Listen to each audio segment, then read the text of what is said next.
Hello mga Kalabinabs and welcome to my channel. And this time, ipapakita ko sa inyo yung aking mga bagong gagamiting accessories on my vlogs. And syempre, very excited ako dahil nga sa pinakamahalaga na mayroon tayo dito ay yung Amagzin. I don't know how to pronounce it. It's Amagzin or I don't know how to pronounce it, pero yun na nga, ito ay available din sa Shopee and Lazada. So this is the horizontal and vertical protective frame for our Insta360 Ace and Ace Pro. So yung akin syempre is yung Ace. So ito yung itsura ng kanyang frame. So ang ginagamit ng mga Kalabinabs is very safe yung inyong camera once na accidentally nahulog siya. So, ito hindi basta-basta masisira or mababasag ang inyong camera. It is because safe siya because of the frame. So, matibay itong klase. So, makikita nyo yan. Napakaganda. And pwedeng ganito yung niya, connect nyo dito yung inyong quick release or ganito yung paglagay nyo. Now, aside po dyan, talagang hindi yun naman siya. Kasi yung una kong nabili, hindi nakakasya dito yung ating mic adapter. So, kung magagamitin ko to for my vlog, hindi ko mai-enjoy yung gaanong sounds if wala yung ating mic, yung ating Boya mic. Pero so far maganda naman yung nito, maganda naman yung sound nito kahit wala tayong Boya mic. Pero syempre kung halimbawa gusto natin mag-vlog ng malayuan or naka-selfie stick tayo, siguro mas maganda na suot natin itong ating Boya mic or wireless microphone. So ayan yung itsura niya kapag nakalagay na siya.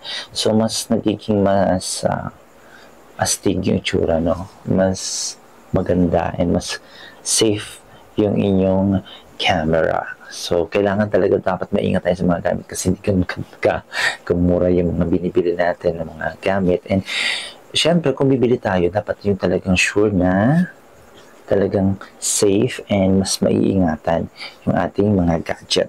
So, this is again yung horizontal and vertical protective frame for Insta360 Ace and Ace Pro. So, ang ganda niya. So, dito pwede kayo maglagay dito ng inyong LED light. So, pwede yung ilagay yung inyong like this one. Kung medyo kung gusto niyo mas like dark areas and food vlog kayo, mag video ng medyo madilim. So, kailangan nyo talaga ng may meron kang ilaw. Again, this is Ulanzi.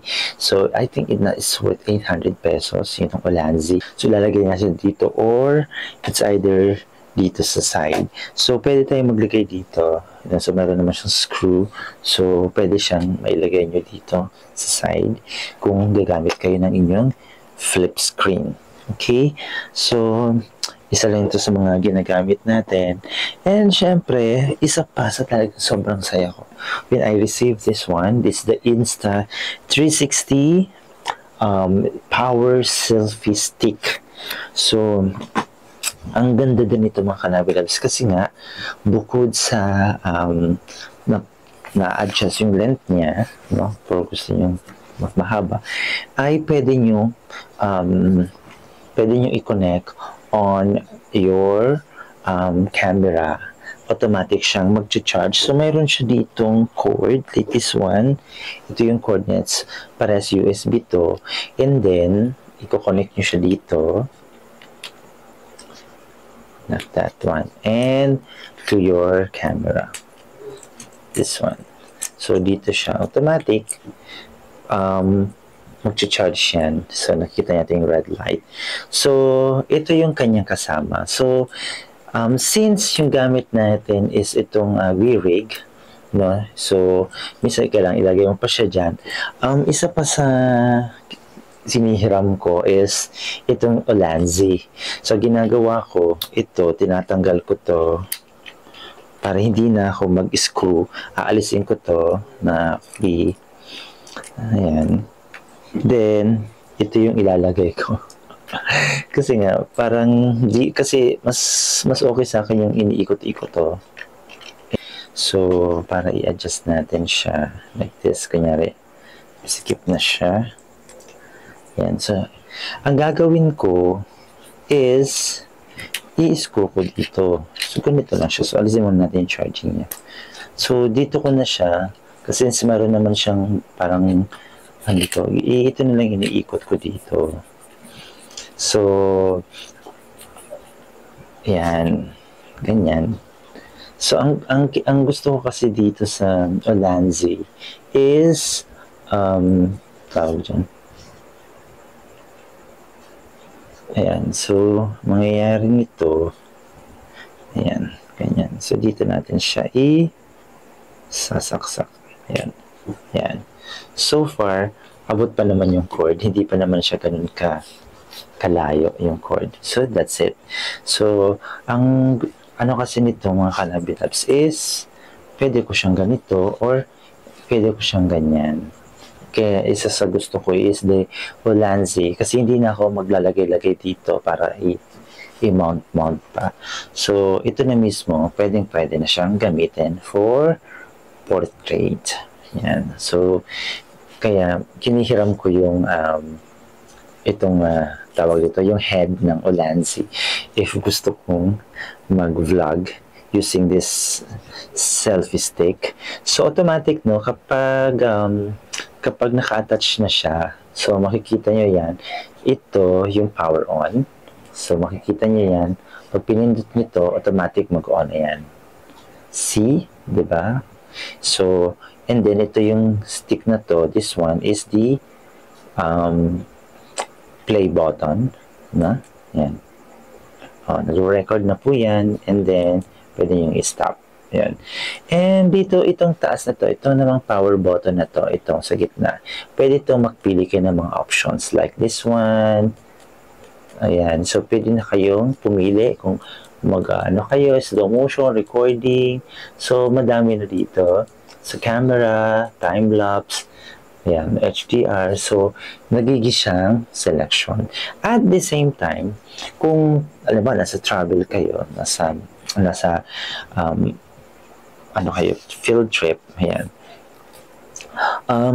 Hindi na kayo problema sa battery, no? Kasi nga,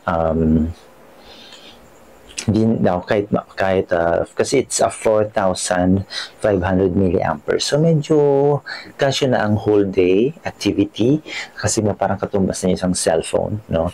Yung battery. Pero just make sure na naka full charge. So dito niyo din i-charge yung inyong selfie stick para sure na pag kayo ay mag-vlog or mag-video kayo ng mga kasi ako nag-video ako ng mga tawag doon yung mga parades. So, minsan, nag-run out yung battery.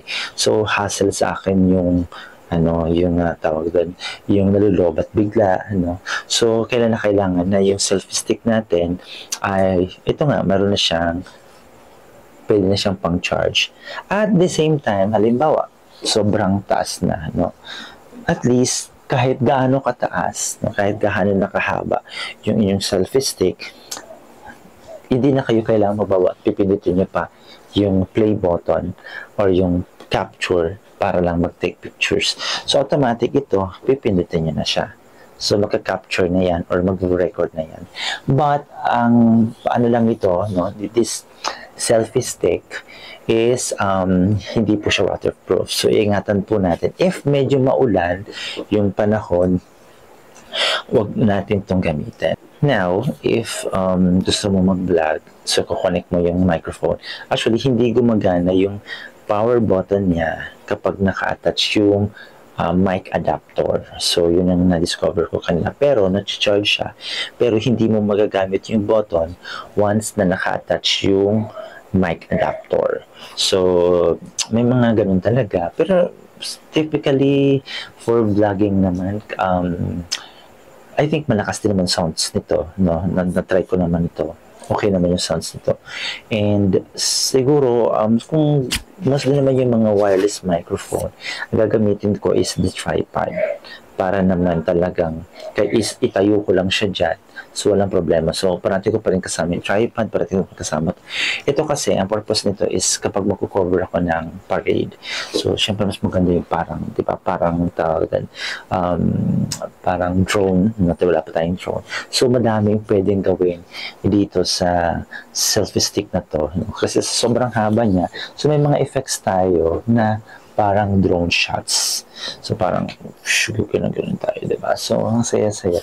Basta ingatan lang natin na huwag tumalubog sa tubig or magbabasa kasi nga, hindi po siya waterproof. So, siyempre, meron siyang power button and meron siyang charger. So, pag sa tingin nyo medyo umaambon, pwede po kayong gumamit ng ibang holder, ibang selfie stick, or pwede yung ano lang, yung ganito lang, na hiniram ko yung kanyang ulo. Ayan. So, ito, parati importante ito, parati kong dala. Si Olanzi. So, ito naman kasi, kahit saan naman ito, versi-versi, ito lang ito kung naisipan mo na mag-vlog. Diba? So, pwede. So, yun lang. So, alam ba mo, medyo maulan. So, tatanggalin natin ito parati. And, kailangan make sure na parati itong nakasara.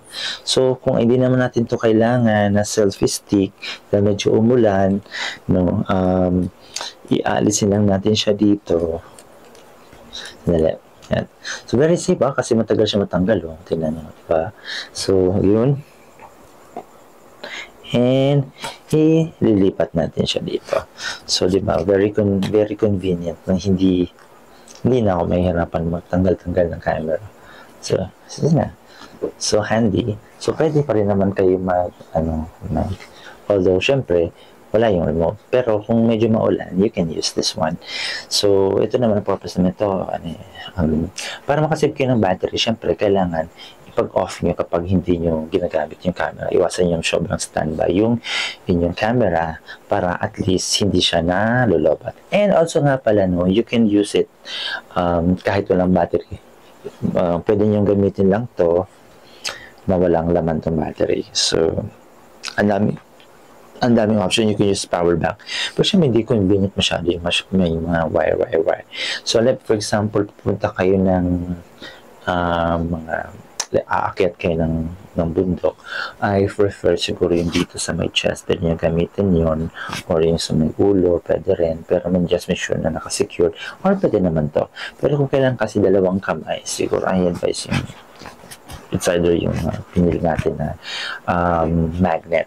So, pwede yun. So, yun ang ating bonggang accessories na pwede nyo rin bilhin para at least, di ba, kung gusto nyo mag-vlog, gusto nyo adventure vlog, travel vlog, food trip, pwede nyo gamitin ang camera ng Insta360 Ace or Ace Pro. So, yan. So, yun mga kalabi-labi. So, abangan na lang natin yung susunod natin vlog. So, that's it. Bye!